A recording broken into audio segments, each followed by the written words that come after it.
you have a value and have worth and purpose, but the reality is that I just know that I felt all alone. And I remember what it's like to feel like on the very brink of wanting to give up. And I know what it's like to fight back the thoughts of self-harming and burning my hand, and I can count the scars. I promise I can see them right now. And I know what it's like to have the whispers going through your head where they say just to end your life and to commit suicide. I know what it's like to feel like you have to wear a mask, and I know what it's like to feel like you gotta act to talk and look a certain way. And if anybody knows the journey and the struggle that I'm feeling, if anybody knows the pain of my home, and if anybody knows how much I really feel alone, I just don't understand. And the words that I say right now, I'm not even just trying to sound like anything other than the fact that this is really what I went through and who it was and who I am.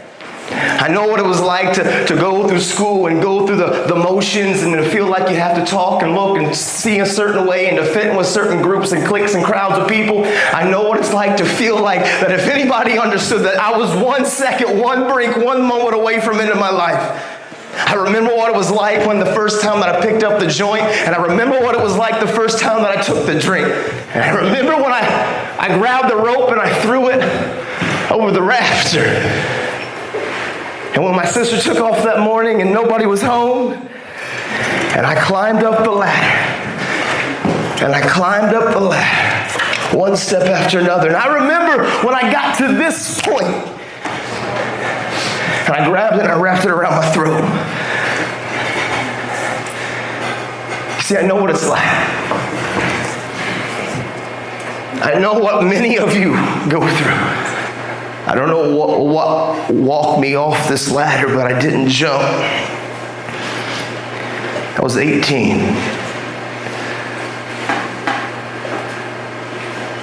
I remember after I got expelled my senior year,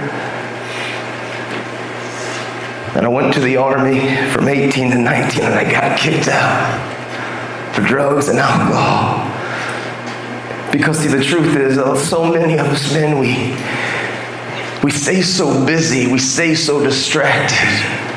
We don't want to look at the man or the woman in the mirror because we don't like what we see. We see brokenness and hurting, we see wounds, we see suffering. And so it's easier just to smile and to act like you're okay, but when really you know you're not okay. And I remember July 17, 2009, when I was 23 years old. I decided to get behind a car and drink and drive. And the only thing I remember on that Friday night was my passenger named Priscilla. And she screamed, "Tree!" And then 24 hours later, she was dead. When the accident happened and I was sentenced to 15 years of prison at 23 years old, man, I felt like my life was over. But I decided almost 9 years ago to change my life around. People in my hometown had labeled me and marked me, and they couldn't wait for me to fail. I was 23. I was 27 when I came home. And even though I was trying to tell everybody my life was different, they were like, "We'll just wait and watch. It's only going to be a matter of time until Nate goes back to being Nate." I know there's a lot of brokenness. I know there's a lot of hurt. I understand what it's like to self-harm. I know what it's like for many of you to have attempted and swallowed pills and grabbed a rope or maybe a blade or contemplated the pistol. And I see lots of you crying and it's emotional, man, because it's real.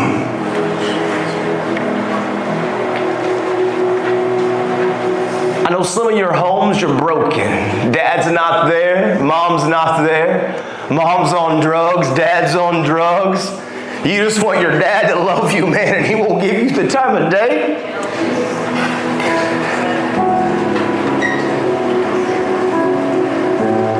Some of you throw your bodies around because you think maybe some of you young ladies, if I throw my body around, or if I just throw my body around, people will think that I have value and worth. Hold your head up high. Hold your head up high. Listen to me. You have nothing to be ashamed about. You have nothing to be afraid of. You have nothing to have guilt and be embarrassed about of your past. You're not your past. You're not what people have said you are. And I want all of you to understand something. You're not in this alone. You've got each other. You've got people who are friends that I want to believe are invested in each other, that can be there. Because none of us were born to be an island. Live life. Run at the roar. Don't be afraid. And I promise you, none of you are alone. Thank you.